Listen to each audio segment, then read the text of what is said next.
ಅಣ್ಣ ಅಣ್ಣ ತಂಗಿ ಚಂದ್ರ. ಯಾಕಪ್ಪ ಸಾಗರ್, ಸಂಕಟ ಸಂತಾಪನೆಯಲ್ಲಿ ಚಿಕ್ಕವರಂತೆ ಕೂಗುತ್ತಿಯಲ್ಲಪ್ಪ, ಯಾಕಪ್ಪ ಸಾಗರ್? ಇದು ಸಂಕಟದ ಕೂಗಲ್ಲಣ್ಣ, ಇದು ನಿನ್ನ ತಮ್ಮನ ಸಂತೋಷದ ಕೂಗು. ಅಂತ ಸಂತೋಷದ ಪರುವೆಗಿಲ್ಲ ನಿನ್ನ ಜೀವನದಲ್ಲಿ. ತಂಗಿ ಚಂದ್ರ, ಈ ನಿನ್ನ ಅಣ್ಣನ ಸಂತೋಷವೆಟ್ಟೆ ಅಲ್ಲಮ್ಮ, ನಮ್ಮ ಎಲ್ಲರದ ಸಂತೋಷದ ವಿಷಯ ಇದು. ತಮ್ಮ ಸಾಗರ್, ಎತ್ತ ನೋಡಿದತ್ತ ಬರೀ ಕತ್ತಲೆ ತುಂಬಿರುವ ಈ ನಮ್ಮ ಬಾಳಿನಲ್ಲಿ ಅಂತ ಸಂತೋಷದ ವಿಷಯ ಏನಪ್ಪ ಸಾಗರ್? ಅಣ್ಣ, ಮೊನ್ನೆ ತಂಗಿಯ ಮದುವೆಯ ಬಗ್ಗೆ ನಿಮಗೆ ತಿಳಿಸಿದ ಪ್ರಕಾರ ನನ್ನ ಸ್ನೇಹಿತನಾದ ಕಾರ್ತಿಕ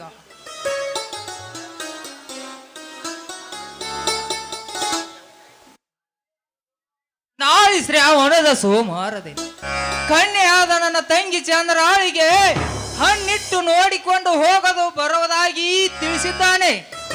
ತುಂಬಾ ಸಂತೋಷ ಆಯ್ತಪ್ಪ, ತುಂಬಾ ಸಂತೋಷವಾಯ್ತು. ಆದರೆ ಆದರೆ ಎಂಬುವ ನಿಟ್ಟುಸಿರಿ ಯಾಕಣ್ಣ, ಈ ವಿಷಯದಲ್ಲಿ ಸಕಲ ಗುಣಗಳಲ್ಲಿ ಆದ ಸಂಪನ್ನ ಆದ್ರ ನನ್ನ ಮಿತ್ರ ಕಾರ್ತಿಕನಿಗೆ ನನ್ನ ತಂಗಿ ಕೊಟ್ಟರೆ ನನ್ನ ತಂಗಿ ಬಾಳು ಬಂಗಾರವಾಗುವುದರಲ್ಲಿ ಸಂದೇಶವಿಲ್ಲಣ್ಣ, ಸಂದೇಶವಿಲ್ಲ. ಹಾ ತಮ್ಮ ಸಾಗರ್, ತಂಗಿಯನ್ನು ನಿನ್ನ ಮಿತ್ರನಿಗೆ ಕೊಡಲು ನನ್ನ ತುಂಬಾ ಸಂಪೂರ್ಣ ಒಪ್ಪಿಗೆಯಪ್ಪ. ಆದರೆ ನಮ್ಮ ಜಮೀನು ನಮ್ಮ ಕೈ ತಪ್ಪಿ ಹೋಗುತ್ತದೆ ಎಂದು ಈ ನನ್ನ ಮನ ಕೊರಗುತ್ತದೆಯಪ್ಪ, ಈ ನನ್ನ ಮನ ಕೊರಗುತ್ತದೆ. ಅಣ್ಣ, ತಂಗಿಯ ಮದುವೆಗೆ ಏನಾದರೂ ನಮ್ಮ ಜಮೀನು ಮಾರಿದೆಯೇನನ್ನ? ಒಂದು ವೇಳೆ ಮಾರಿದರೆ ಯಾಕೆ ಮಾರಿದೆಯ ಅಣ್ಣ ಎಂದು ಈ ನಿನ್ನ ತಮ್ಮಂದಿರನ್ನು ನಿನ್ನ ಯಾವ ಕಾಲಕ್ಕೂ ಕೇಳುವುದಿಲ್ಲಣ್ಣ, ಕೇಳುವುದಿಲ್ಲ.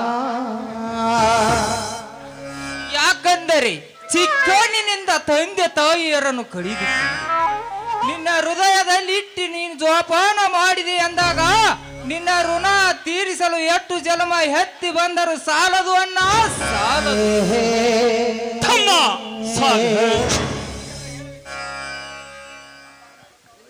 ನಿಮಗೆಲ್ಲ ಹೇಳದೆ ಕೇಳದೆ ಆಸ್ತಿಯನ್ನು ಮಾರಿ ನಿಮ್ಮನ್ನ ಎಲ್ಲ ಬೀದಿ ಪಾಲ ಮಾಡುವಟ್ಟ ಮತ ಹೀಗನಲ್ಲಪ್ಪ ಈ ನಿನ್ನ ಅನ್ನ ವಸಂತ.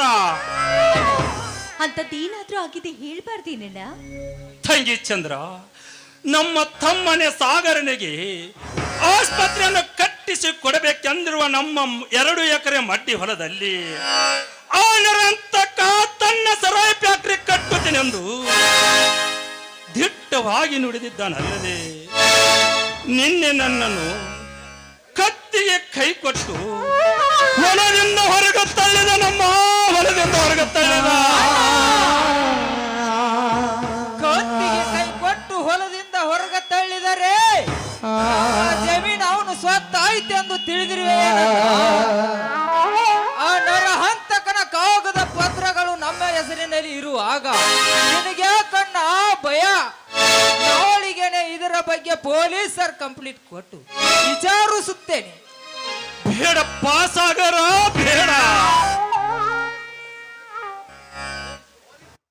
ಪೊಲೀಸ್ ಕಂಪ್ಲೇಂಟ್ ಕೊಟ್ಟು ವಿಚಾರ ಮಾಡುವುದು ಬೇಡಪ್ಪ. ನಾಳೆ ನಾನೇ ಅವರ ಮನೆಗೆ ಹೋಗಿ ವಿಚಾರ ಮಾಡಿ ಬರುತ್ತೇನೆ. ಆದರೆ ಈ ವಿಷಯವನ್ನು ಕಣ್ಣರ ಬಂದರ ಚಂಡ ಕಡಿದು ಚೆಂಡಿನಂತೆ ಆಟವಾಡಲು ಸಿದ್ಧನಾಗಿ ನಿಂತಿರುವ ಗಂಡುಗಳಿಯಾದ ನನ್ನ ತಮ್ಮ ಶಿವನಿಗೆ ಮಾತ್ರ ತಿಳಿಸಬೇಡಪ್ಪ, ತಿಳಿಸಬೇಡ. ಭುವನಗಾತ್ರ ಜ್ವಲನ ನೇತ್ರ ಗಾನ ಪಾತ್ರ ಕನವನದೇ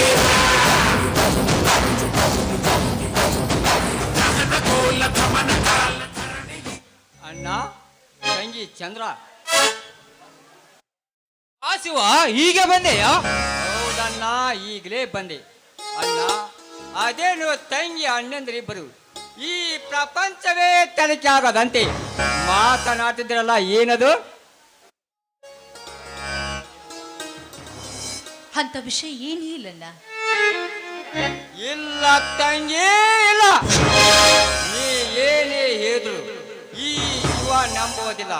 ಯಾಕಂದ್ರೆ ಹುಟ್ಟಿ ಇಷ್ಟು ದೊಡ್ಡವನಾದ್ರು ನನ್ನ ಅಣ್ಣ ವಸಂತ ಒಂದು ದಿನ ಹೋದ್ರೂ ಹೀಗೆ ತಲೆ ತೆಗೆದವನೇ ಅಲ್ಲ.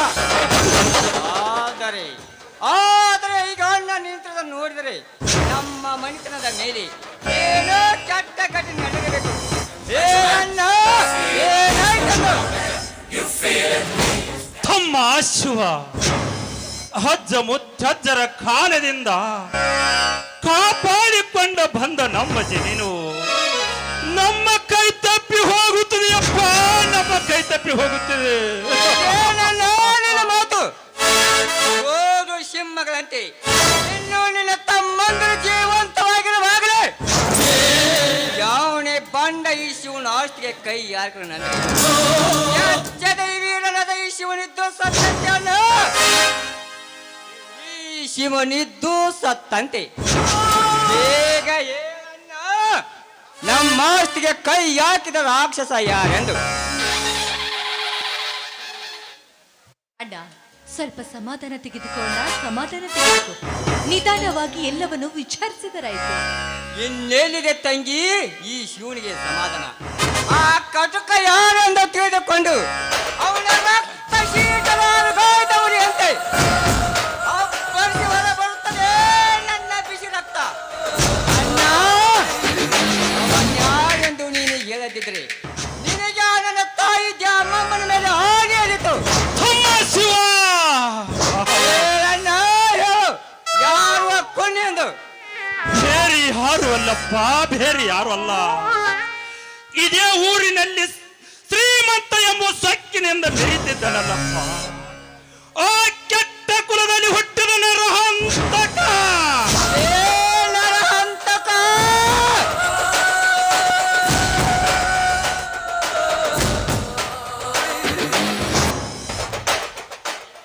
ಅಷ್ಟೇ ಅಲ್ಲಣ್ಣ, ನಿನ್ನೆ ಹಿರಿಯಣ್ಣನನ್ನು ಹೊಲದಲ್ಲಿ ಕತ್ತಿಗೆ ಕೈ ಹಾಕಿ ವರ ನೂಕಿದನ ನಾ ನರಹಂತಕ. ಏ ಮಗನೇ ನರಹಂತಕ, ನನ್ನ ನಂದಿರಾದ ಈ ವಸಂತ ಸಾಗನ ಹಿಂದೆ ಸಿಂಹದ ಶಕ್ತಿ ವಹಿಸಿಕೊಳ್ಳುವುದು ಲೆಕ್ಕಿಸಿದೆ. ನನ್ನ ಅಣ್ಣನನ್ನು ಹೊಲದಿಂದ ಕತ್ತಿಗೆ ಕೈ ಕೊಟ್ಟು ಹೊರ ತಿಳಿದೆಯೋ ಅಣ್ಣ. ಈಗಲೂ ಹೋಗಿ ನರಂತಕನ ರುಂಡ ಕಡಿದು ಅವನ ದೇವನು ಸೊತ್ತು ಬರ್ತಾನೆ. ನಿಲ್ಲು, ಆ ಪಾಪಿಯನ್ನು ಕೊಂದು ನೀನು ಜೈಲ ಸೇರೋದು ಬೇಡಪ್ಪ, ಬೇಡ. ಇದೆಲ್ಲವನ್ನು ನಾನು ವಿಚಾರ ಮಾಡುತ್ತೇನೆ. ಅಲ್ಲಿವರೆಗೆ ನೀನು ಶಾಂತತೆಯನ್ನು ತೆಗೆದುಕೊರಪ್ಪ, ಶಾಂತತೆಯನ್ನು ತೆಗೆದುಕೋ. ಹೇಗೆ ಶಾಂತತೆ ತೆಗೆದುಕೊಳ್ಳಲನ್ನ? ಶಾಂತತೆ ತೆಗೆದುಕೊಳ್ಳಲಿ. ಸಮಾಜಕ್ಕೆ ಕೇಡು ಬರುವ ಕೆಟ್ಟ ಶ್ರೀಮಂತರ ರಕ್ತ ಕುಡಿಯಲೆಂದು ಅದನ್ನೆಂಟು ಹೆಮ್ಮೆಯಾಗಿ ಕುಡಿಸಿ ಗಂಡು ಹುಲಿಗಳ ನಾಯಕನಂತೆ ಬೇಯಿಸಿದ ಗಂಡ ದೇಹ ಆ ನರಹಂತಕನಂತ ಸ್ವಾರ್ಥ ಶ್ರೀಮಂತರ ಆ ತೊರತರಿ ಅಂತ ದುಷ್ಟ ಜೀವಿಗಳ ರಕ್ತ ಈ ಭೂಮಿಗೆ ಈ ನನ್ನ ಪುರುಷಿಗೆ ನ್ಯಾಯ ಬಿಡಲ್ಲ. ಈ ನನ್ನ ತಮ್ಮನ ತಮ್ಮ ಶಿವನ, ಇದೇ ನಿನ್ನ ಕೊನೆ ನಿರ್ಧಾರವಾದರೆ ಇಂದಿಗೆ ನಿನ್ನ ಪಾಲಿಗೆ ಈ ಅಣ್ಣ ತಂಗಿಯರು ಸತ್ತರೆಂದು ತಿಳಿದುಕೊರಪ್ಪ. ಕೆಟ್ಟ ಮಾತನ್ನು ಹಾಡಿ ಕಟ್ಟಿ ಹಾಕಿ ಹೇಡಿಯನ್ನಾಗಿ ಮಾಡಬೇಡನ್ನ. ಈ ನಿನ್ನ ತಮ್ಮ ಶಿವನನು ಆ ನರಹಂತಕ ಆಡಿದ ಒಂದೊಂದು ಹೇಸಿ ಕತೆ ನೆನೆಸಿಕೊಂಡರೆ ಅವನನ್ನು ಕಡಿದು ಹೆರಿಗೆ ತಿಂಬಿದ್ರು ನನ್ನ ಸಿಟ್ಟು ಬೀಳುವುದಿಲ್ಲ. ಗಂಡು ಗರಡಿನ ಗಂಡ ನೆನೆಸಿಕೊಂಡ ಈ ಶಿವನ ಆಸ್ತಿಯ ಬುಡಕ್ಕೆ ಕೈ ಹಾಕಲು ಎಷ್ಟು ಗುಂಡ್ಗಿರ್ಬೇಕನ್ನ ಆ ಕೊಬ್ಬಿದ ಕುನಿನ ರಂತಕನಿಗೆ ಅಪ್ಪನಿ ಕೊಟ್ಟು ಬಿಡಣ್ಣ. ಅವರ ಗಳಿಗೆಲ್ಲ ನರಂತಕನ ದೇಯ ಇಬ್ಬಾಗ ಮಾಡಿ ಅವನ ರುಂಡ ತಂದು ನಿನ್ನ ಪಾದ ಕಲ್ಪಿಸಿದ್ರೆ ನಾನು ಸೆಡೆದೆದ್ದ ಸೂರು ಶಿವನೇ ಅಲ್ಲ.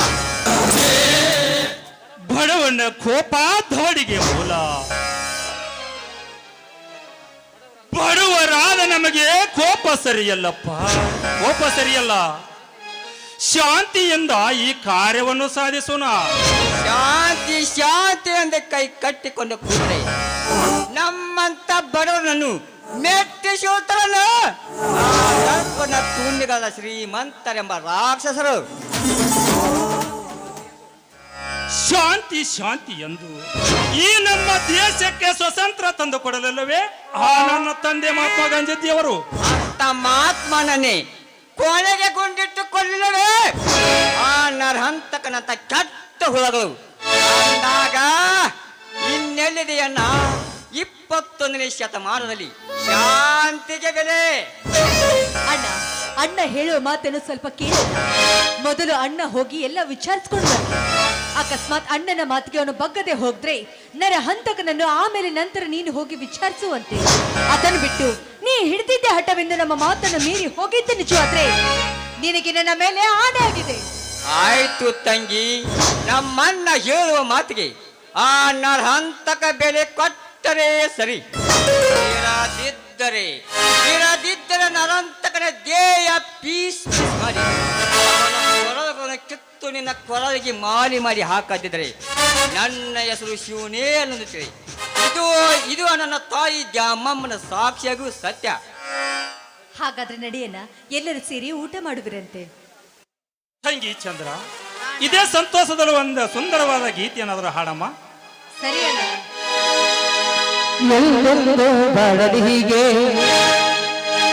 ಆನಂದ ತುಂಬಿರಲೆಂದು ತಂಗೆಮ್ಮ ನಿನ್ನ ಬಾಳು ಬಂಗಾರವಾಗಲೆಂದು ಹಾರೈಸುವೆ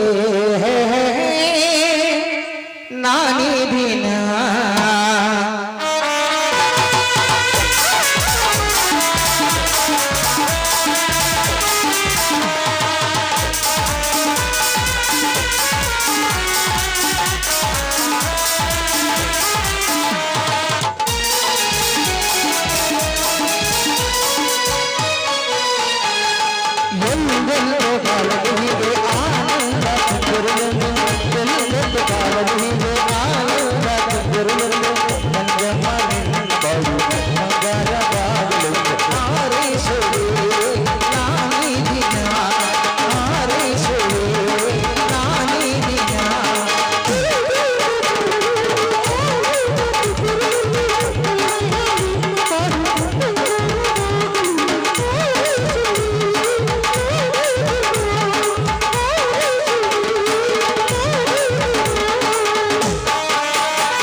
ತಂಗಿ ಚಂದ್ರ, ನೀನು ತಮ್ಮಂದಿರನ್ನು ಕರೆದುಕೊಂಡು ಊಟ ಮಾಡಮ್ಮ. ನಂದು ಸ್ವಲ್ಪ ಕೆಲಸವಿದೆ, ನಾನು ಆಮೇಲೆ ಊಟ ಮಾಡುತ್ತೇನೆ. ಸರಿ ಅಣ್ಣ, ಬನ್ನಿ ಅಣ್ಣ, ಒಳಗಡೆ ಹೋಗೋಣ. ಆಯ್ತು.